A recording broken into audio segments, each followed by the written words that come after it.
Escutando direitinho, né? Eu fiz uma Aham. modificação aqui no microfone. Coloquei ele por cima do monitor, tipo radialista. Opa, show. Bicho, aqui o negócio é... Microfone da Eu comprei... HyperX, né? Eu comprei... Não, eu não sei qual é a marca dele, né? Mas é muito bom. O João Marcelo que me recomendou. Tem um braço e tudo. Depois eu mando a fotinha pra você, que é bem Cara, legal. todo stream. Vamos lá. Falta só a câmera, né? E usar o Discord ou então aquele de videogame. É o Discord, né? Que o pessoal É o Discord. quer é o Discord. O Discord é mó bom. É muito bom, é muito bom. Também feito para essa comunidade, né? Gamer, né? Eles são muito exigentes, né? O pessoal da comunidade gamer é muito exigente. Vamos lá, né, pessoal? Então, bom dia. Vamos começar aqui a nossa segunda aula de análise e projeto de sistemas. Como eu falei na aula de segunda, esses são slides cedidos pelo professor Marcos de Oliveira, certo? Marcos de Oliveira, com pequenas modificações feitas por mim. Eles são bem pequenos mesmo, às vezes eu boto um slidezinho de pergunta, coloco uma curiosidade em um outro slide, como eu vou fazer nessa aula de agora. Então, se alguém tem alguma dúvida da primeira aula sobre a parte de avaliação, presença, né, pode perguntar agora. Acredito que todo mundo veio na primeira aula, mas eu vou repetir bem rápido, né? Então, como eu disse na primeira aula, esses encontros síncronos no Meet, ele não vale presença, né? Você não é obrigado a estar presente nesses encontros síncronos, até porque eu vou botar para gravar, então você pode assistir no horário que você quiser. O que vai contar a presença são as atividades que eu vou passar para vocês, né? Na próxima semana eu já vou começar essas atividades. Essa semana eu passei uma pseudo-atividade, né? Que é vocês irem atrás de instalar já as ferramentas nas máquinas de vocês. O Astar, o Plant-UML ou outra ferramenta de geração de diagrama de UML que vocês quiserem. Né? Eu não vou fechar em nenhuma ferramenta. Vocês escolhem aquelas que são melhores para você. Tem umas até na web mesmo, né? Você não precisa nem instalar, que você pode usar a versão web.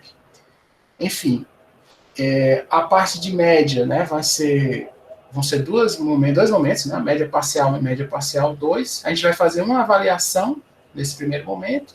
E no segundo momento, um projeto final, que é em equipe, que eu ainda vou definir.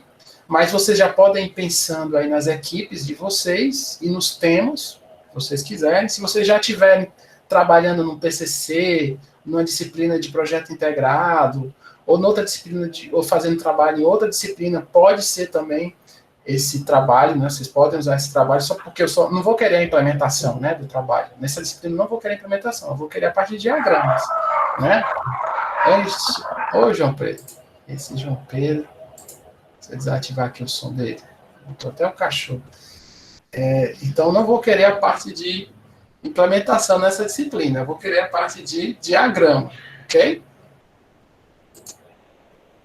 Acho que é isso, né? Projeto final, vocês já vão logo pensando aí na equipe de vocês, já vão se organizando. Os temas, eu não vou dar nenhum tema, né? Vocês pensem no tema. Quem não tem tema, pense aí no tema. Pode usar já alguma coisa que vocês já fizeram em outras disciplinas que já implementaram. Eu já fiz web, professor, na disciplina de web, eu fiz esse trabalho aqui. Na disciplina de dispositivos móveis, eu fiz esse trabalho aqui, mas a gente não fez documentação. Então pode agora usar esse trabalho e fazer a documentação dele, fazer o processo contrário, né?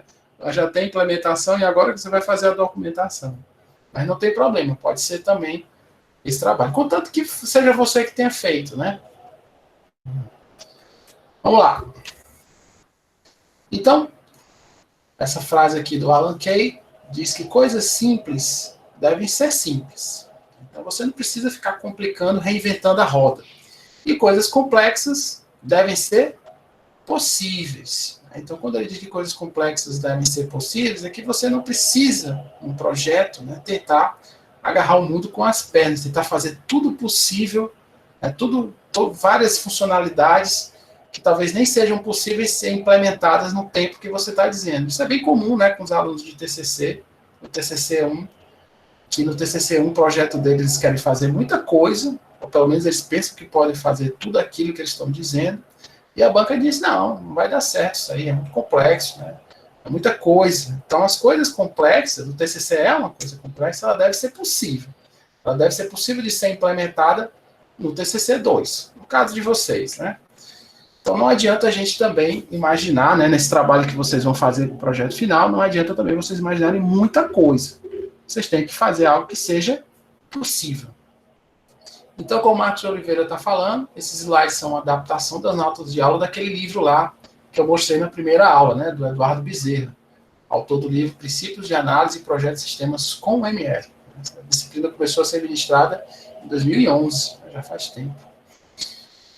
Eu vou dar esses 3 momentos aqui, na introdução, a modelagem de sistemas de software, evolução histórica da modelagem de sistemas. Para a próxima semana, a gente continua aqui com essa revisão rápida do paradigma orientado a objetos, e aí é que eu vou passar uma atividade, né, numa linguagem de programação orientada a objetos, que vocês vão ter que fazer. Por último, a gente vai falar rapidamente de UML. Introdução. A necessidade é a mãe das invenções. Em consequência do crescimento da importância da informação, surge a necessidade de gerenciar informações de uma forma adequada e eficiente. E nessa necessidade surgiram os denominados sistemas de informação. Então, com a complexidade, com o aumento da complexidade dos sistemas, né, dos sistemas computacionais, tanto de hardware quanto de software, surgiu a necessidade de a gente poder organizar essas coisas, esses dados. Então, surgiram os sistemas de informações. Deixa eu permitir aqui. Que deu origem aos cursos, né, que a gente tem aí em Quixadá, que surgiram primeiro nas universidades particulares, e hoje a gente já tem eles espalhados nas universidades públicas, que são cursos mais voltados para o mercado, como é o curso de SI. Um sistema de informação é uma combinação de pessoas, extremamente importante, os dados que essas pessoas trocam entre si, os processos que utilizam esses dados, as interfaces e redes de comunicação, e a tecnologia tem como objetivo dar o suporte e melhorar o processo de negócio de uma organização com relação às informações. Então, quando a gente fala em informação, a gente fala nos dados processados. Né? Quando você processa o dado, quando você extrai um conhecimento daquele dado, você tem uma informação. E para extrair esse conhecimento, você tem que ter interação entre pessoas, processos e interface. Então, hoje em dia, um sistema de informação é toda essa combinação. Quando você está num projeto, quando você está no mercado, você não faz uma coisa só, você não usa uma tecnologia só. Você tem toda uma combinação de diferentes tipos de profissionais, de diferentes tipos de tecnologias e diferentes tipos de processos para você poder chegar no seu objetivo final. Quando a gente está no começo do curso, qualquer curso de Quixadá, né, o curso de computação, como SI, ciência da computação, design digital, a gente meio que começa sozinho, né, meio que começa solitário, que a gente está aprendendo ainda a programar. Na disciplina de FUP, a gente tem que passar daquele desafio de entender a lógica de programação. Aí depois a gente passa para a disciplina de programação orientada a objetos e estruturas de dados, onde vão aumentando a complexidade e o nível de abstração. E depois a gente passa para a disciplina de desenvolvimento para web, sistemas de gerenciamento de bancos de dados, dispositivos móveis, disciplinas mais avançadas, como inteligência artificial, onde exige mais conhecimento, mais poder de abstração. E nessas disciplinas a gente começa a perceber que é interessante um trabalho em equipe, que é onde, né, essa equipe, cada um tem uma determinada expertise. Um fica com a interface gráfica, o outro pode ficar com a parte da combinação, ou outro pode ficar com a parte dos diagramas, um outro faz a parte de implementação, seja no front-end, o outro faz a parte de implementação do back-end, e assim, etc. Né? Então, existe a comunicação entre as pessoas que tem como objetivo transformar os dados de algum sistema de gerenciamento de banco de dados em informação. Então, a gente vai aumentando o nível de complexidade. Né? O curso de vocês ele é feito com esse objetivo. Vocês começam desde FUP, tentando resolver problemas simples, funçõezinhas simples, né? Simples assim, né? Na época não é simples. Agora, talvez, vocês enxerguem a disciplina de FUP como uma coisa simples, né? Um beabá, para chegar em sistemas mais complexos, que é o que deve estar acontecendo com vocês nas disciplinas de web, nas disciplinas de mobile, na disciplina de gerenciamento de banco de dados, CSGBD, etc. O objetivo principal e final da construção de SI é adicionar valor. Você vai adicionar valor ao seu sistema de informação, vai agregar valor aquele sistema de informação com a construção, né, desses artefatos que a gente vai ver durante a disciplina. Um dos componentes de um sistema de informação é denominado de sistema de software. Compreende os módulos funcionais computadorizados que interagem entre si para proporcionar a automatização de diversas tarefas. Uma característica desse software é a complexidade. Então, todo sistema de software ele tem como característica uma complexidade inerente dele, né, que vai desde o primeiro momento da análise realmente do problema a ser resolvido, até a documentação e até chegar no software em si implementado, que vai ter toda a fase de evolução e manutenção. Uma analogia é essa construção aqui dessas edificações, né? Então, se a gente for olhar essas edificações como softwares, a gente vê que, por exemplo, para construir uma casa de cachorro, eu acredito que a maioria aqui, dado materiais já cortados, né, a madeira, prego, martelo, consiga fazer algo parecido com a casa de cachorro, né, uma casinha simples. Agora, quando você parte para uma casa de alvenaria, uma casa real, pessoas, aí o conhecimento de vocês não vai ser suficiente, vai necessitar do conhecimento de um arquiteto, de experiência de um pedreiro, conhecimento de um engenheiro, enfim, já aumenta a complexidade. Já no arranha-céu, piorou, né? Aí você vai ter, assim como num software mais complexo, um arranha-céu, você vai precisar da expertise de gente de diversas áreas, né? Áreas que até não tem muito a ver uma com a outra, né? O pessoal que não tem muito a ver assim um com a outra, um engenheiro que vai conversar com alguém de design de interior, uma pessoa que vai conversar com um engenheiro que vai conversar com alguém de segurança, vários engenheiros de determinadas sub-áreas para poder levantar o prédio de uma forma segura, fazer as fundações, calcular a quantidade de energia que o prédio vai precisar, a demanda de energia, e às vezes nem assim adianta, né? Às vezes nem assim o software final, né, o arranha-céu, sai do jeito que foi planejado. Mas como é uma área já madura, né, a engenharia é uma área madura, já está há milhares de anos, então e já existe um template para você seguir para construir um prédio, para construir um arranha-céu, então geralmente esses softwares, né, eles saem de maneira relativamente fácil, apesar da sua complexidade. E a nossa área, computação, desenvolvimento de software, é algo relativamente novo, né, extremamente novo. Começou a partir da década de 70. Realmente você começar a construir software de forma profissional. Aí eu pergunto para vocês, né, quando a gente fala de sistemas de software, que envolvem toda essa parte de dados, pessoas, tecnologias, redes, né? Ou seja, para construir tudo isso aqui, você precisa dessas coisas que eu estou falando. Um software também. O que é um software? O que é que vocês acham que é um software? Quando a gente pergunta assim para vocês, pessoal, o que é um software? Quando vocês entram no curso a primeira vez, o que é um software para vocês? É um conjunto de códigos que geram um sistema. Um conjunto de códigos que geram um sistema, né? Essa daí é uma definição bem genérica, né? Alguém tem outra ideia do que é um software?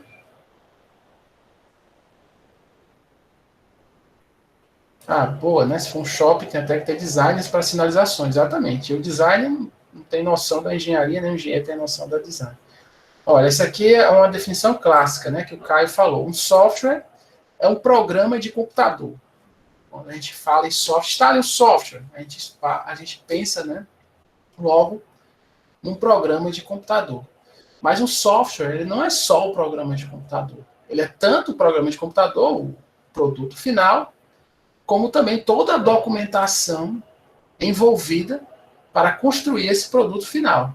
Seja ela a documentação feita para o desenvolvedor, como também a documentação feita para o cliente final.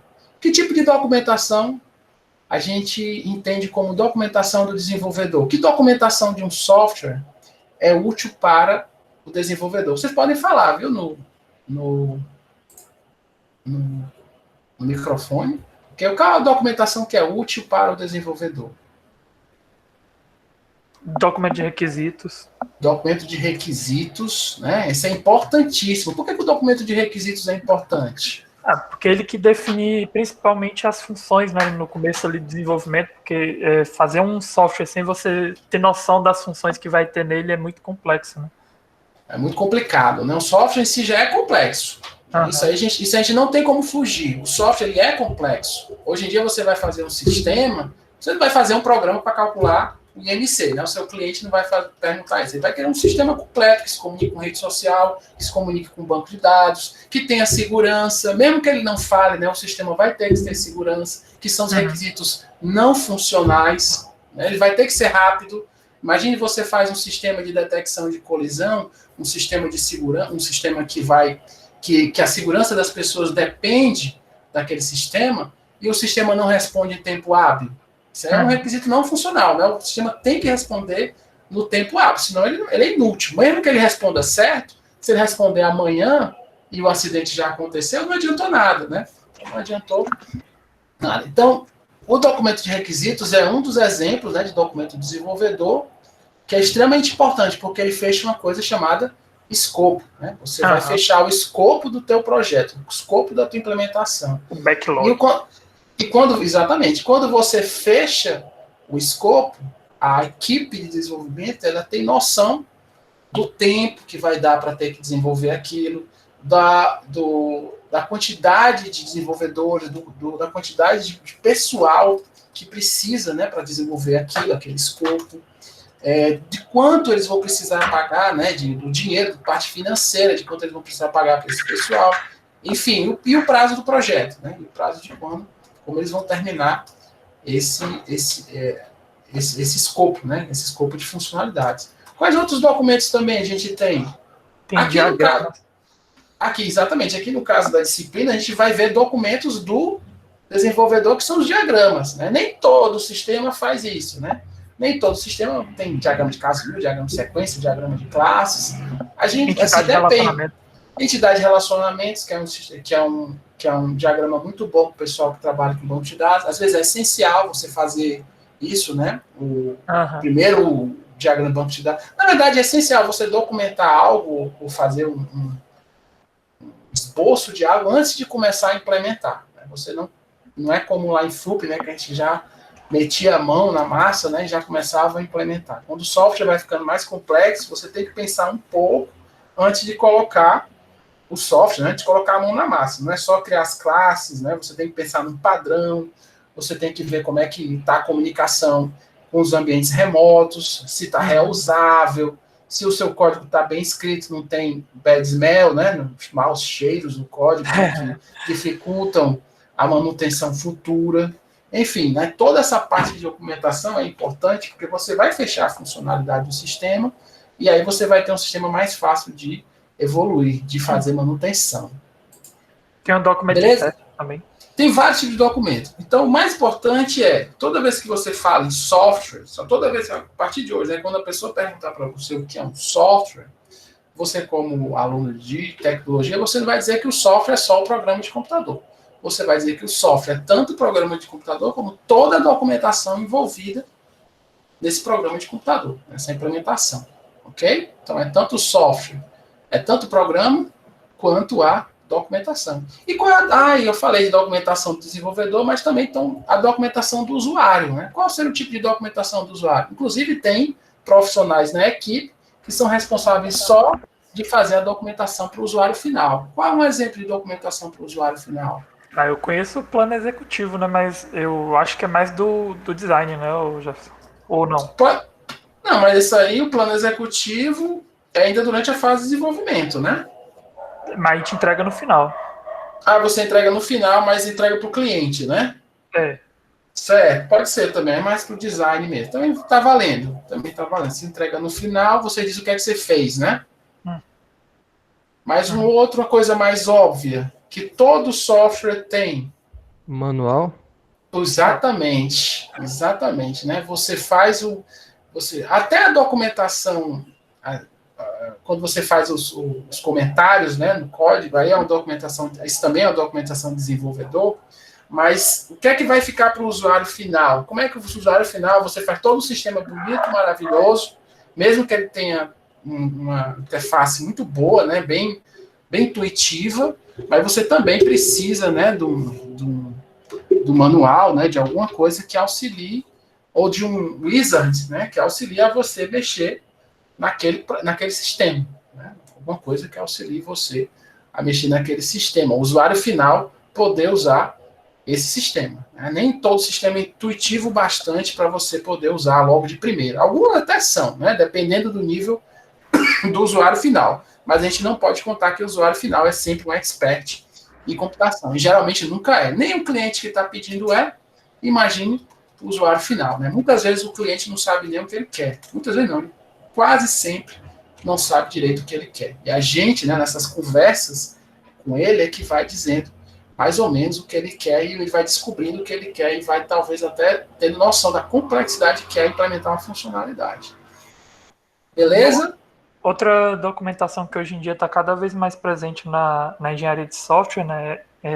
Pelo menos no mercado eu vejo que está sendo bastante implementado com o UI e o UX, né? Isso, exatamente. Usa o quê? UI e UX. Que UI é as interfaces e o UX são os testes de usuário. Essa daí seria mais um nível intermediário, né? Quando você está fechando com o cliente. Né? Mas você também pode fazer o teste com essas interfaces mock, né? Com essas interfaces falsas, com um grupo de usuários de teste, né? Você pode, será que a minha interface que eu estou implementando agora, ela é intuitiva o suficiente, né? Então, o que é que você faz? Você mostra para o cliente final, ele olha, né? Tá legal, mas vamos fazer o teste com a equipe aqui de usuários finais, para ver se eles estão clicando certo, para ver se eles estão indo para o lugar certo. Quando eles querem fazer uma coisa, eu quero inserir um aluno numa disciplina. Será que eles estão indo para o lugar certo? Né? Eles vão para o menu OK? Se eles se perdem no sistema. Então, tem várias formas de avaliar isso. Aí já é uma outra área, né? Você vai avaliar a interação, né, do usuário naquele sistema, saber onde ele clica mais, você vai saber se ele demora muito para chegar no objetivo dele, se ele chega no objetivo dele. Então, esse tipo de documentação, esse tipo de artefato, né, que é, por exemplo, você vai fazer uma aplicação para um dispositivo móvel. Aí, antes de você implementar o back-end, antes de você implementar as funcionalidades de segurança, a comunicação com o banco de dados, você implementa um conjunto de telas ocas, né, interfaces ocas, mas já bonitinhas até, né? Com um layoutzinho um pouco, protótipos, né? Você pode chamar de protótipo, e você mostra isso para o usuário final ou para o cliente. Ele vai testando, né, como se o sistema estivesse funcionando mesmo, e ele aprova, dá um OK, e você passa para o próximo passo da interação. Isso é uma documentação, sim. Isso é um artefato que fica. Né? Você pode até descartar o protótipo depois, não precisa, você não vai nem precisar usar, talvez, esse protótipo depois. Você pode até dar uma modificada nele, mas ele é interessante para o usuário final, ou para o cliente, saber para onde você está indo. Mas a documentação que eu estou me referindo é uma documentação já final mesmo, né, que você dá para o usuário final, para ele poder usar o teu sistema. E o manual é uma delas. Né? Até quando você faz uma biblioteca, né, em JavaScript, como, por exemplo, o React, uma biblioteca como o Angular, né, você tem a documentação já toda pronta para os desenvolvedores usarem. Essa também é uma documentação para o usuário final, para aquele software que você implementou, para aquele framework que você implementou. Os README. Beleza? Os README. README não. README é aquele celular. README é aquele celular. README, né? Modelagem de sistemas. A gente está falando aqui muito de complexidade. Certo? Então a gente começa. Então eu gosto muito de sempre fazer um comparativo com os cursos de vocês, que é a realidade de vocês. Vocês começam com FUP, que quem nunca viu programação é realmente uma coisa de outro mundo. Você começa, rapaz, agora eu estou começando a conversar com o computador, eu estou criando variáveis, eu não entendo nem o que é isso, né? O conceito de variável, o que é uma variável, que é uma posição da memória, que você atribui um valor, aí depois você faz cálculos com essa variável, aí depois você coloca várias variáveis alinhadas, que você chama de vetor, aí depois você pega essas variáveis alinhadas e cria variáveis alinhadas dentro das variáveis alinhadas, que são as matrizes, e aí você vai aumentando a complexidade, criando árvores, grafos, sistemas cada vez mais complexos, estruturas que já começam a se assemelhar com a parte de orientação a objeto, dependendo da linguagem que você está trabalhando, né? Se for C, né? Você vai trabalhar com estruturas, O Python não tem algo parecido com estrutura, não, se eu não me engano, porque já é orientado a objetos, já parte logo para as classes. Enfim, né, você começa com aquela coisa simples e vai aumentando a complexidade à medida que vai sendo aprovado nas disciplinas. Né? De FUP você passa para a disciplina de programação orientada a objeto, aí você já vai ver um paradigma totalmente diferente do que você viu em FUP. Você estava acostumado com função e passa a trabalhar com objetos, com classes, com polimorfismo, com herança, enfim, coisas que não tem nada a ver lá com FUP, né, mas que você precisa daquele conhecimento de FUP para poder avançar. Aí, alguns cursos, vê as disciplinas de estruturas de dados 1 e 2, que são disciplinas extremamente importantes para você entender, né, como é que os dados são organizados no computador. Você não precisa sair um expert, mas você precisa entender o que é um vetor, o que é uma lista, o que é uma árvore, o que é um grafo, o que é uma lista circular, enfim, você vai entender todas essas coisas mais complexas. E daí você parte para sistemas mais reais, né?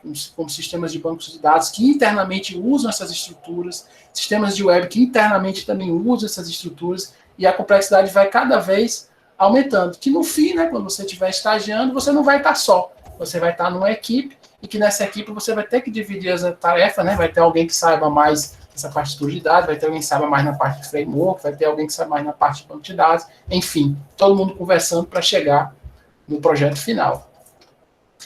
E como o sistema é complexo, né, como se o curso é complexo, né, o sistema ele se torna complexo também na vida real.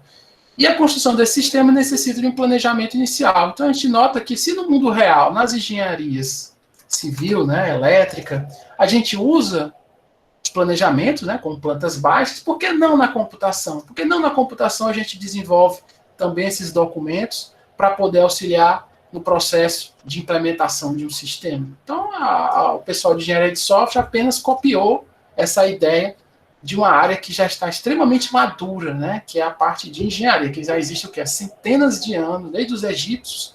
Os egípcios eles já planejavam, né, como iam construir aquelas obras lindíssimas, né, enormes, que exigiam muita mão de obra, então já planejavam antes. Óbvio que eles planejavam, faziam todos os cálculos antes. E a engenharia de software começou a surgir na década de 70, pegou emprestado essas ideias dos diagramas, do planejamento inicial. Modelos. De uma perspectiva mais ampla, o modelo, né, pode ser visto como uma representação idealizada de um sistema a ser construído.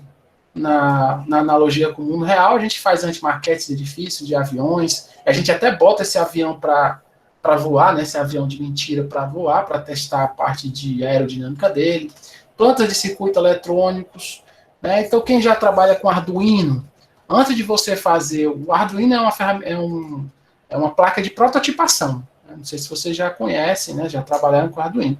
O Arduino ele não é o produto final, ele é uma placa de prototipação, e você faz a prototipação ali naquela placa, e depois que você já define, faz os testes todinhos, você parte para o sistema final, que é realmente criar o circuito. Né? Você vai criar a placa de circuito. Aí você vai precisar de um hardware específico para criar essa placa. Se eu não me engano, lá no pessoal da engenharia... qual é a engenharia? A engenharia de computação, né? O professor Wagner, ele faz isso, né? Ele faz os protótipos em Arduino, né? Que são as maquetes, serão as maquetes, e depois ele cria a placa, né? Ele desenha um circuito com canetas específicas e tal, e cria a placa, liga os fios e funciona. Né? Funciona como se fosse o Arduino, porque ele já testou lá no Arduino. Beleza? Então, os modelos são isso, né? Os modelos são pré-projetos antes de eles estarem implementados. Por que a gente constrói esses modelos? Né? É bem óbvio, né? Aí a gente gerencia a complexidade. Com o modelo a gente tem ideia de como vai ser o nosso software, se ele vai precisar, do quanto ele vai precisar para ser construído finalmente, né? A gente faz o modelo, rapaz, esse software aqui ele vai precisar realmente de muita gente, vai precisar de gente com expertise em machine learning, vai precisar de gente com expertise em inteligência artificial, gente com expertise em ciência de dados, etc. Gente com expertise em Android. Então, quando a gente faz o modelo, a gente tem essa ideia, né, do que a gente vai precisar. Então, a gente acha assim, é perda de tempo fazer isso. Mas a gente perde muito mais tempo depois, quando a gente não planeja, um software pronto, entre aspas, né, que não foi bem planejado, com a parte de manutenção. eu acho que vocês já ouviram falar que o maior custo de um software é justamente durante a manutenção dele, ou seja, quando a gente entrega o software para o cliente e começam a aparecer tanto os bugs, os problemas que sempre vão aparecer, como também as novas features que o cliente vai querer, que aí vai depender, né, do tempo e tal, do desenvolvimento. Os modelos também, eles definem como é que as pessoas vão se comunicar. Ele vai reduzir os custos de desenvolvimento, isso que eu já falei, né? Porque como você vai fazer um modelo bem feito, você vai saber exatamente o que vai precisar na frente, então não vai precisar contratar gente de mais, contratar gente de menos, vai ter um tempo normal, né? Existem ferramentas que calculam o tempo de desenvolvimento, você vai ter um tempo aí para desenvolver o seu software.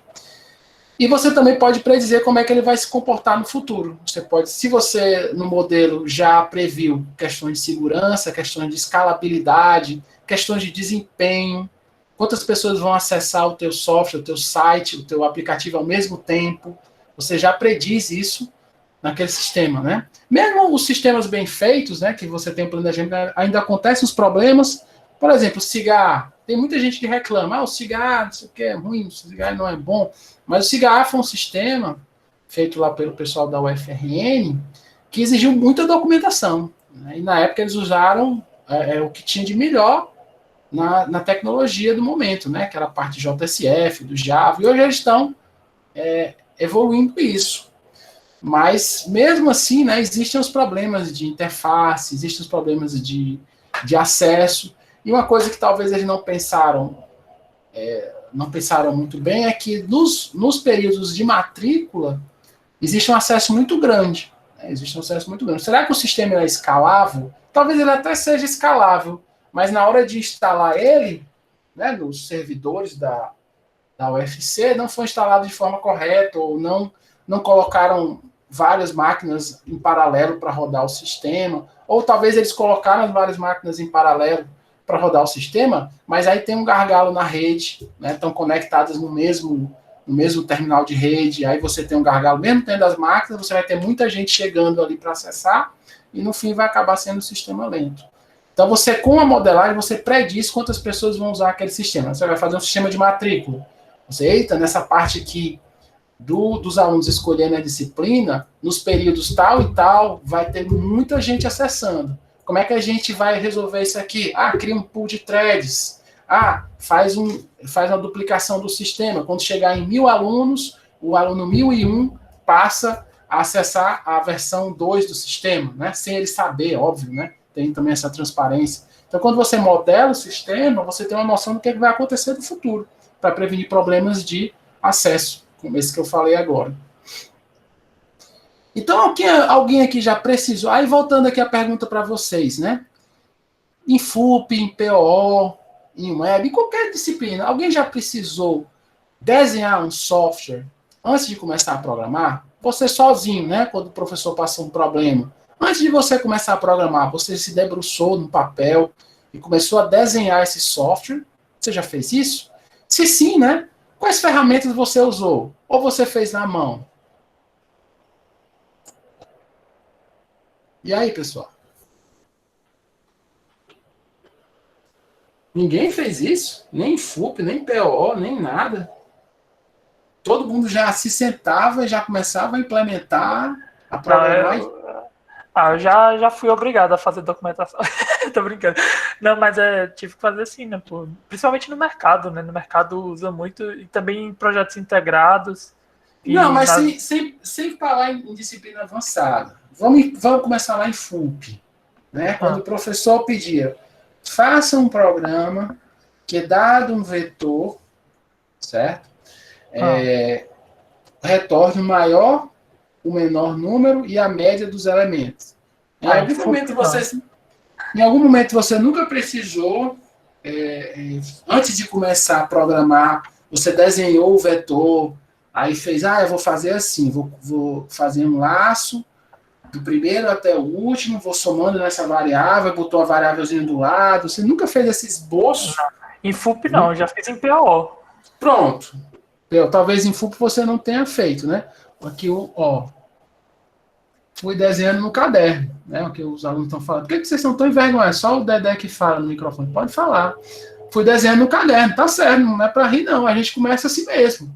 Os primeiros softwares, na verdade, as primeiras ideias, né, a gente começa desenhando no caderno, naquele quadro de vidro, né, que é bem famoso lá no Google, né, que eles botam aqueles quadros de vidro, todo mundo vai lá, desenha, faz alguma coisa, dá uma ideia, né, assim. E estrutura de dados é que realmente a gente tem que, antes de começar a implementar, não tem jeito, né, é muito difícil você começar a implementar uma estrutura de dados sem antes fazer um planejamento ali no seu caderno, na sua cabeça, né, rapaz, como é que eu vou fazer essa inserção aqui nessa árvore? Aí você desenha a árvore, aí você vê como é que você vai, como é que eu vou andar na árvore, vou andar aqui em largura, em profundidade, e quando eu chegar no nó, é agora sim que eu vou inserir aquele nó, né? Então você tem que desenhar. Então isso aí, pessoal, já é uma documentação que vocês estão fazendo, que até na hora de explicar para um colega, eu vou explicar para o meu colega como é que eu resolvi o problema de estrutura de dados. Aí você mostra logo o código, pode até mostrar, né? O código, aí o teu colega vai ficar, primeiro ele tem que entender a tua lógica. Ixi, meu Deus do céu, como é que ele fez isso aqui? Aí depois é que ele entende a lógica, agora eu entendi o teu código. Mas se você mostrar o desenho que você fez, de uma forma mais organizada, explicando, com certeza ele vai entender de uma forma muito melhor. E se você tiver numa equipe, e o desenvolvedor dessa equipe, ou alguém da equipe tem uma ideia, e quer explicar para os outros integrantes da equipe, é muito melhor ele desenhar e mostrar, né? Olha, pessoal, vai ser assim. Essa classe vai se comunicar com essa outra classe, que vai fazer a comunicação com o banco de dados, o banco de dados vai retornar para ela de novo, e ela vai mostrar para essa outra classe aqui de front-end o dado na tela. Então vai ser assim, todo mundo já entende. Agora, como é que vai implementar essa classe? Como é que vai fazer a comunicação com o banco de dados? Aí seja uma outra história. Mas pelo menos o grosso, né, o alto nível, é entendido. Já desenhei no meu braço, olha. Pois isso que acontece, pessoal. É isso aí que acontece mesmo, né? Os sistemas, eles começam assim, né? Principalmente a gente que é estudante, né? Vocês que são estudantes, desculpa, começam a implementar assim, né? Quando eu também estava fazendo a implementação da minha tese, eu não usei diagramas logo de cara, né? Eu fui desenhando no papel mesmo. Fiz o desenho da comunicação das classes, o que é que ia acontecer. Aí depois é que eu implementava. Então, isso é uma documentação muito simples, mas não deixa de ser. Então, eu noto que muitos de vocês fizeram na mão, né? Nunca vocês usaram uma ferramenta. Eu estou aqui em estrutura de dados, espera aqui, eu vou abrir o Astar aqui, vou começar a diagramar, né? Essa árvore aqui. Não, você não podia até fazer isso, mas é matar uma mosca com a bala de canhão, né? Você não precisa usar uma ferramenta tão complexa, uma ferramenta tão alto nível para implementar um problema mais baixo nível, com um problema de estrutura de dados. Também não há essa necessidade. Então, o que vocês fizeram, né, foram esboços de diagramas. Vocês desenharam diagramas. No contexto de desenvolvimento de software, os diagramas eles são desenhos gráficos que seguem algum padrão. Então, é muito provável que o que você desenhou na mão aí, que você fez na mão, que você fez no caderno, que você fez em compiladores, né, que você fez em autômatos, isso aí é alguma coisa, isso aí é algo que segue um padrão, uma bolinha, um quadrado, uma seta, talvez um bonequinho, né? Algo que você, como ser humano, entenda, e quando você mostra para um colega da mesma área, né, e até leigo, ele também vai entender. Então, você vai seguir um padrão lógico. Na hora que você vai desenhar um caso de uso, você não vai desenhar uma casa, né? Não vai desenhar um cachorro representando o caso de uso. Você vai desenhar algo que simboliza, né, aquilo de forma mais fácil. Né? Você desenha uma elipse, você vai desenhar um relacionamento, você não vai fazer um raio, né? Você não vai fazer uma cachoeira, você vai fazer uma seta daquele ator, né, daquele usuário, daquele administrador, ligando com o caso de uso que você definiu como elipse. Né? Então, você tem diversos padrões lógicos que são entendíveis por gente que é da área e também por gente que não é da área. Né? Quando você mostra para uma pessoa de engenharia, para uma pessoa de design, ela vai entender o que é está acontecendo naquele diagrama. Pelo menos ela é para entender. Então, o diagrama é uma apresentação de uma coleção de elementos gráficos que já possuem um significado pré-definido. Há alguns exemplos aqui, né, de placas que, se você bater o olho pela sua experiência, né, de vida, você já sabe mais ou menos o que é, né? Que isso aqui é um banheiro, que você tem um telefone, que isso aqui é uma xícara, ou seja, esse local tem café da manhã, né?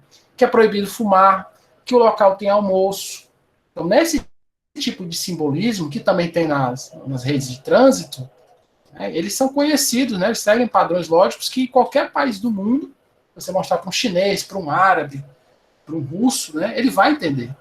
Mas atenção, os modelos, eles são compostos também por informações textuais. Esses aqui, para simplificar, né, aí alguns cantos colocam WC, né, que é Water Closet, né, o armário da água, né, quer dizer que é o banheiro. Mas se você colocar só o símbolo, você entende. No caso dos nossos modelos, né, dos nossos diagramas, a gente também tem informação textual. Quando a gente define um ator, um usuário, a gente diz, né, que aquele é um usuário, a gente diz qual o relacionamento que ele está tendo com aquele caso de uso. Então, a gente tem informação textual. Dado o modelo de uma das perspectivas de um sistema, diz que o seu diagrama, juntamente com a informação textual associada, formam a documentação do modelo. Então, quando você tem a informação textual junto com o diagrama, você tem aquela documentação lá que eu falei, né, que faz parte do software. Então, você vai ter vários diagramas, vários modelos de diagrama, e você vai ter a documentação associada a ele. A modelagem de software. Né? A modelagem de sistemas de software consiste na utilização de notações gráficas e textuais. Notações gráficas que a gente vai ver, né, para determinados diagramas, caso de uso, de classe, sequência, de estado, e textuais. Como é que a gente vai saber que um relacionamento é de herança? Como é que a gente vai saber que um relacionamento é uma interface? Que um relacionamento é uma agregação? Por essas representações textuais, que tem como objetivo construir modelos que representam partes essenciais. Ou seja, você não precisa modelar como é que você fez o cálculo do índice de massa corporal. Não precisa modelar isso, né? Você vai modelar só as partes essenciais do sistema, considerando diversas perspectivas que são diferentes, mas complementares. São perspectivas diferentes, de interface, banco de dados, de back-end, de front-end, mas se complementam. Evolução histórica da modelagem de sistema. Esse aqui eu acho que vocês já ouviram falar, né, da lei de Moore, que dizia antigamente que a cada 18 e 24 meses, né, o software, o hardware, ele é substituído por um novo. Essa lei de Moore, ela está sempre, né, cadê? Essa lei foi... Ela está sempre sendo verificada. Eu não sei se vocês se lembram, mas os processos da Intel, né, que eram da linha Pentium, eles foram até o Pentium 4. Eles foram até o Pentium 4, e aí o pessoal se pergunta, por que não teve um Pentium 5? Qual é a diferença de um Pentium, de uma linha de Pentium para outra linha de Pentium? Qual a diferença do Pentium 2 para o Pentium 3, para o Pentium 4? A diferença era a frequência. Né? Claro que a arquitetura também mudava, né? Tanto que o Pentium 3 era como se fosse um cartucho que você inseria na placa-mãe. Já o Pentium 4 era algo parecido com que a gente tem hoje, né? Um chip que a gente conecta os conectores bem pequenininhos na placa-mãe, trava, coloca o cooler e pronto, né? A diferença deles é que a frequência ia aumentando a um ponto que, se ela aumentasse mais, a quantidade de calor gerada dentro do processador era tão grande, mas tão grande, que eu precisava de um cooler, né, de um resfriador baseado em nitrogênio líquido, que era o que muita gente fazia, né, que os entusiastas faziam para colocar os processadores ao máximo, né, pegava um Pentium 4, fazia um overclock e colocava ele no máximo, mas só que com um balde de nitrogênio líquido em cima. É óbvio que nem todo mundo, por questões econômicas e de segurança, de espaço, vai colocar um balde de nitrogênio líquido em cima do seu processador para poder rodar ele mais rápido. Então, a lei de Moore, ela dizia que sempre iria avançar. Ou seja, iria ter o Pentium 5, o Pentium 6, o Pentium 7, o Pentium 10, até o Pentium 10. O pessoal brincava na década de 90, um dia eu vou ter um Pentium 10. Mas isso nunca aconteceu, né? O que a gente tem são os Core 5, os 6, ou os 7, e até o i9, né? Que já está na 10ª geração. 10ª ou 11ª geração. Então, muita gente falava, né, quando chegava nesse estágio do Pentium 4, que não dava para aumentar a frequência, porque o calor era tão grande que eu tinha que precisar de nitrogênio líquido, que a lei de Moore estava errada, né? Acabou, chegamos no limite da lei de Moore. Né? O Moore dizia que o hardware ia evoluir de de 18 meses, mas tá aí, não vai mais evoluir, acabou, seu limite é o Pentium 4 e acabou-se. Mas aí o ser humano, né, com as adversidades, sempre tem uma saída, e a saída dos engenheiros da Intel foi o quê? Foi colocar mais núcleos dentro do processador. Agora o processador, na verdade o Pentium 4 já começou a ter isso, com Hyperthread. Aí os Core 2 Duo, né, que foram os primeiros processadores com esse tipo de tecnologia, começaram a vir com mais núcleos. Então a solução era o que? Era paralelizar. A solução é eu ter no mesmo processador vários núcleos. Então eu tenho vários núcleos que são mini processadores e cada núcleo é responsável por uma determinada tarefa. E hoje em dia, né, com i3, i5, i7, você tem isso. Você tem processadores com 6 núcleos, processadores com 10 núcleos. Quanto mais núcleos, né, mais caro o processador e mais quente ele vai ficando também. A gente já chega no limite aí, também de temperatura, que você precisa de water coolers, né, às vezes até mergulhar a placa-mãe, como eu vejo em alguns PCs high-end, que eles mergulham a placa-mãe dentro de uma água especial, e a placa-mãe fica lá. Dentro dessa água, né, o gabinete fica lotado de água e funciona normalmente. Só que aí começa a ficar impraticável. E o legal, né, deles terem descoberto isso, né, deles terem percebido que a lei que dava para melhorar os processadores, ou seja, que a lei de Moore não estava errada, totalmente errada, por isso que ela vai sendo verificada com os núcleos, é que possibilitou a criação de dispositivos móveis. Né? Sem esses processadores menores, com mais núcleos, seria impossível a criação de dispositivos móveis como a gente tem hoje. E a gente sabe que os dispositivos, óleo mineral, né? A gente sabe que os dispositivos móveis, eles mudaram totalmente a computação como ela é hoje. Hoje em dia, muita gente, né, termina o curso e se dedica só ao desenvolvimento de dispositivos móveis. Milhares de pessoas que não tinham, bilhões de pessoas que não tinham acesso à internet, agora tem, graças aos celulares, aos smartphones, que só evoluíram por causa da evolução dos processadores, da memória, dos discos rígidos, que agora não são mais discos rígidos, são memórias como os SSDs, né? São memórias de estado, são memórias de estado, né? Como os SSDs, NVMe. Enfim, né? A lei de Moore, ela meio que o pessoal dizia, acabou. Mas aí surgiram, né, essas novas arquiteturas que agora estão evoluindo também de ano em ano, né? De tantos e tantos meses surge uma nova placa de vídeo. Agora a brincadeira é o quê? É programar para placa de vídeo. Né? Os processadores estão ficando com poucos núcleos. Aí o pessoal começou a desenvolver linguagens para as placas de vídeo, para as GPUs, que é a linguagem CUDA, né? Que você tem aí, porque é C, né? A biblioteca CUDA que você tem para as placas de vídeo da NVIDIA. E você passa a desenvolver agora aqueles programas que antes rodavam no processador, agora eles vão rodar na GPU. E isso também abriu novas frentes da computação, que agora está muito na moda, né? Que é o machine learning, ciência de dados. Antes você não podia fazer um algoritmo de ciência de dados usando só o processador.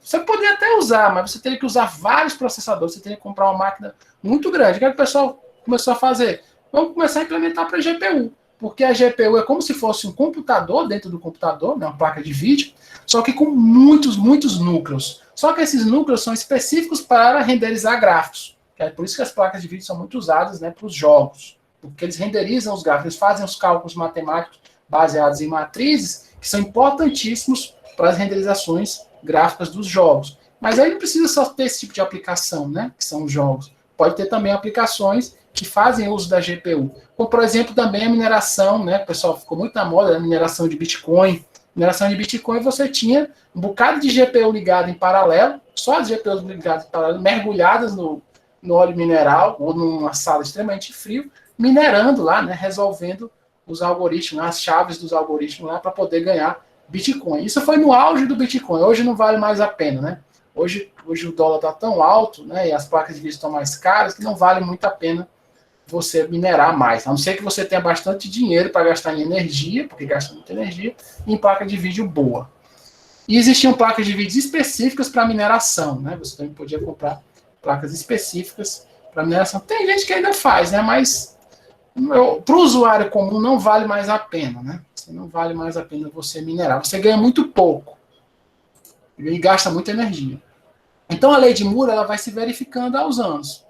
O rápido crescimento da capacidade computacional resultou e demanda esse sistema de software cada vez mais complexo. Então, teve um momento da computação, ali pela década de 70, que houve uma crise, né, uma crise do software, que o hardware começou a evoluir extremamente rápido, mas o software não tinha essa complexidade toda, né? O software era algo só mesmo restrito ao pessoal de ciência, ao pessoal da área da área comercial, né? Pessoal dos bancos, pessoal de universidade.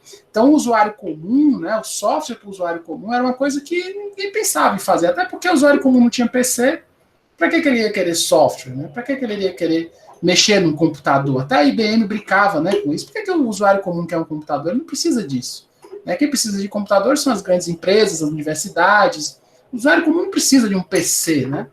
Aí, com o hardware evoluindo, um game change da época foi o quê? Foram os sistemas operacionais. Qual foi o sistema operacional? O Windows. Né? O Windows ele conseguiu implementar de forma muito boa uma interface amigável. Aí se foi, mas foi roubado lá da Xerox, que a Apple roubou da Xerox, que depois o Windows roubou da Apple. Bem, isso aí não entra no mérito. Né? O mérito é que a Microsoft conseguiu, junto com a IBM, popularizar os computadores. Então, a partir da década de 90, mais ou menos na metade da década de 90, muita gente começou a comprar, inclusive nos países do terceiro mundo, muita gente começou a comprar o seu computador, né, seu kit multimídia.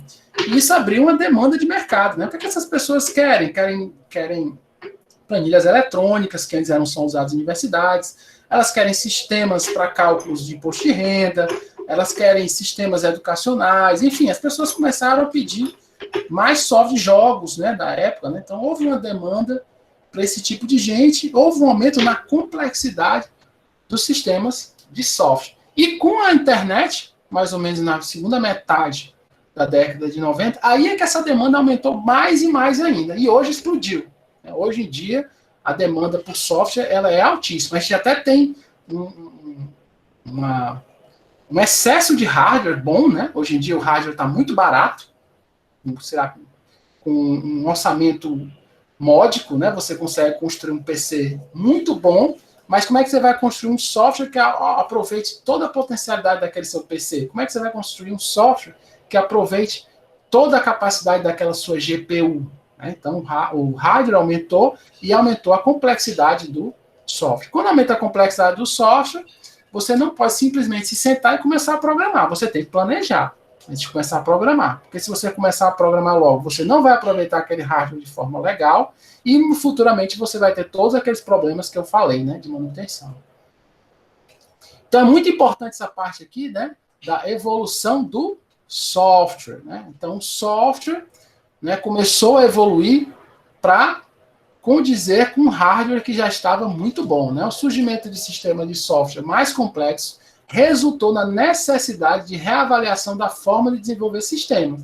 O hardware mais complexo, a demanda aumentando, os sistemas começando a ficar mais complexos, se comunicando com banco de dados, com interfaces amigáveis, sistemas móveis. Então, a gente tem que tentar sentar e ver como é que a gente desenvolve isso de forma organizada, não começar a programar na doida. Porque antes, né, quem programava para os computadores na década de 60, na década de 50, na década de 70, eram só os cientistas. Eles usavam Fortran, o pessoal da área comercial usando COBOL, o pessoal usando C. Então, esse pessoal aí, eles faziam código que só eles entendiam. Hoje em dia, você não pode fazer mais isso, né? Apesar de alguns alunos insistirem nisso. Você não pode fazer um código que só você entenda. Você tem que fazer um código que uma pessoa lá na China entenda também. E para essa pessoa na China entender, vai depender da sua documentação. Vai depender de tudo aquilo que está agregado ao software, né, que é a documentação. Consequentemente, né, com essa complexidade do software, as técnicas utilizadas para a construção de sistemas computacionais vão evoluir. Tem evoluído de forma impressionante, notavelmente no que tange a modelagem de sistemas. Então, o que eu falei? Na primeira década de 90 surgiram várias propostas de técnicas e uma coisa que ficou muito na moda e está na moda até hoje, né, veio para ficar, né, que é a orientação a objeto. Na verdade, está até mais um pouco enfraquecido, mas mesmo assim ainda é muito forte, é o paradigma orientado a objeto, porque ele é um paradigma que se assemelha ao mundo real. Houve uma grande proliferação de propostas para modelagem orientada a objetos. A UML é baseado na orientação a objetos. Diferentes notações gráficas para modelar a mesma perspectiva de um sistema. Cada técnica tinha seus pontos fortes e fracos. Né? A que ficou hoje em dia a mais comum é a UML. Eu acho que alguém falou alguma coisa aqui. Ah, sim. Estou falando de Bitcoin. Cara, porque muita gente começou a usar, né? Quando você tem muita gente, né, minerando lá, você quebrando lá o algoritmo lá, né, da geração da chave, então começa a ficar mais valorizado, né? O blockchain começa a ficar mais valorizado. Aí surgiram outras moedas para substituir, né? Mas mesmo assim. Ele estava falando do PO, na verdade. Ah, do PO. Ah, sim. Não, hoje em dia o que é que o pessoal está programando muito, né? É paradigma funcional. Não sei se vocês já fizeram a disciplina de programação funcional. Na verdade, é um paradigma antigo, mas que voltou à moda, né? Por causa do Python. Até o JavaScript mesmo, né? Suporta a parte funcional. Na verdade, o React, né? Ele tem toda essa parte aí de programação funcional. O Java também tem a parte de programação funcional com Kotlin, né? Para dispositivos móveis.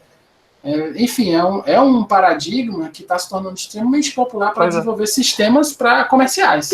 E no mercado, tipo, desapareceu o PO orientado à classe, quase não usa mais no mercado, só estão usando mais o funcional mesmo. Pois é, o pessoal está usando mais funcional, né? Até na hora de programar em React, você programa orientado a funções, né? Se você vai programar em Angular, você também programa, se bem que o Angular assim, é só classes, né? O Angular é só classe. O Angular vai ser descontinuado, eu acho que próximo ano. Angular é difícil achar gente que programa em Angular hoje em dia. Né? É difícil mesmo. O pessoal está mais indo pro Vue, né? Pro React. Exatamente. Uhum. Enfim, continuando aqui, né? Na trilha de desenvolvimento a gente tem o método, a notação e a ferramenta. O método é um desses aqui que talvez você já tenha usado, muito popular é o Scrum. A notação pode ser o ML, diagrama digital de relacionamentos. E a ferramenta, no caso aqui você já conhece, né? Pelo menos já foram apresentadas, o Astar, tem o Star UML, tem aquela que eu falei, né? O Plant UML, tem você escrevendo à mão mesmo. É possível trabalhar sem uma ferramenta dessa? Vocês trabalham até hoje, eu acredito que sem uma ferramenta. Fica muito ruim sem anotação. Se você não usar uma anotação, vai ficar muito ruim na comunicação entre os pares, né, se você estiver trabalhando em equipe. E se você não usa um método, fica improdutivo, né? Tem métodos que tem reunião todo dia, toda semana, e essas reuniões, se elas forem bem organizadas, elas aumentam a produtividade, né? Porque os desenvolvedores eles conversam quais foram os pontos fracos, quais foram os pontos fortes, cada um sabe o que cada um está fazendo, e na próxima semana já se planeja para resolver os problemas e até melhorar mais o sistema. Então é muito importante você ter um método. Aí eu pergunto, vocês aqui já usaram algum método? E nesse método teve alguma anotação? E quais foram as ferramentas que vocês já usaram? Alguém aqui já usou algum método? Quem está estagiando? Quem não está estagiando numa equipe já conseguiu usar algum método desses? Né? XP, Scrum, método ágil, desenvolvimento ágil. Eu uso o Scrum, né? Scrum vocês usam esse, né? Lá no projeto de vocês. E tem alguma anotação? Vocês usam alguma anotação para desenvolvimento? Vocês fazem diagramas ou já começam logo a implementar? No que a gente pegou, no projeto que a gente estava, não, mas isso dificultou muito por causa que era um projeto que já tinha vindo de outro programador e ele não tinha usado boas documentado. Práticas, né? E aí tipo, foi um trabalho do caralho pra gente fazer tudo organizadozinho, que dificulta muito quando não tem documentação pra gente entender o sistema, entender as rotas, entender todos os trâmites lá do sistema. Aí a gente teve que fazer uma documentação em cima depois.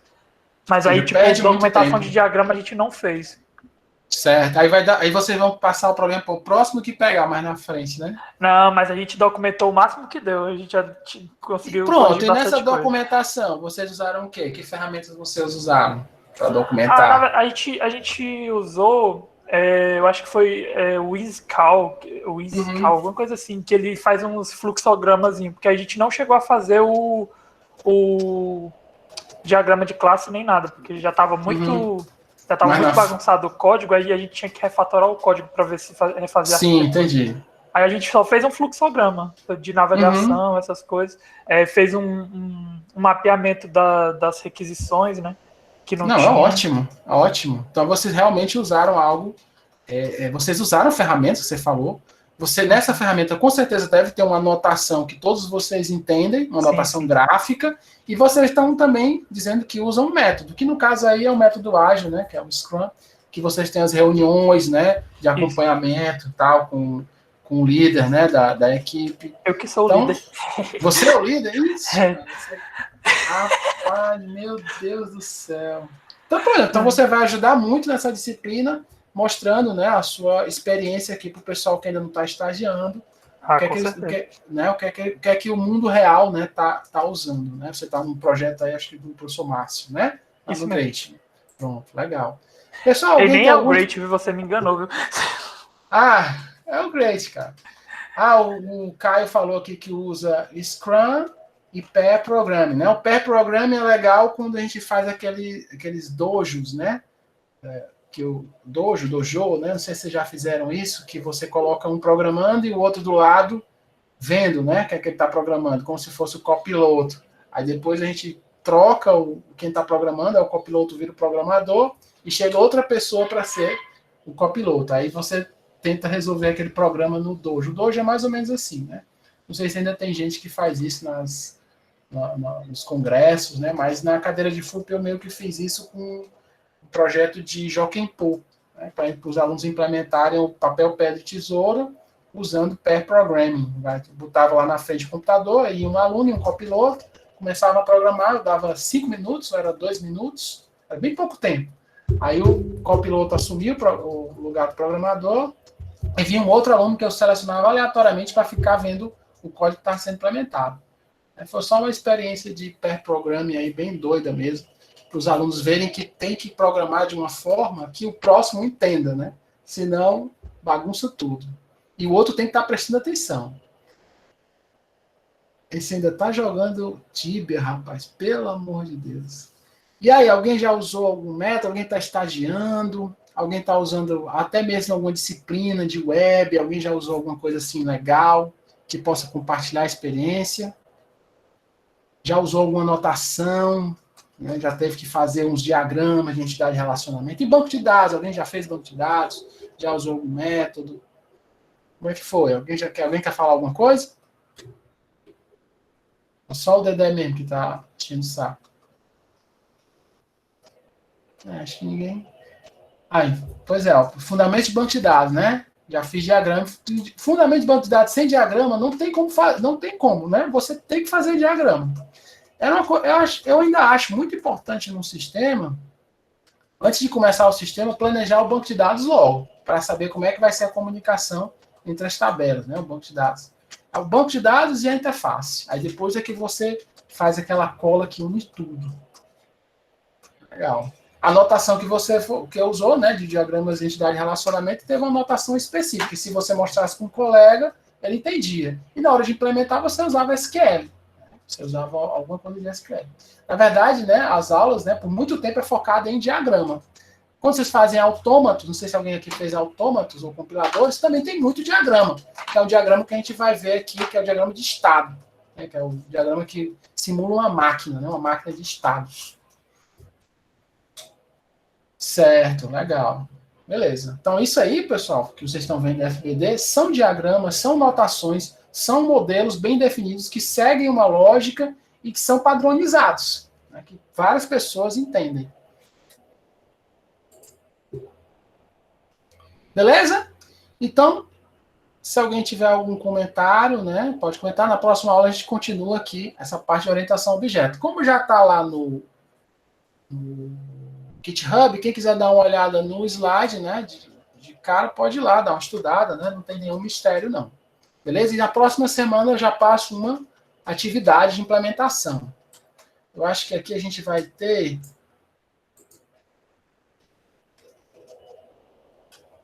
É bem tranquilo aqui esse começo.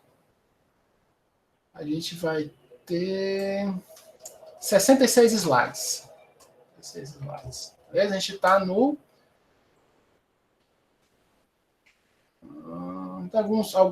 Alguns.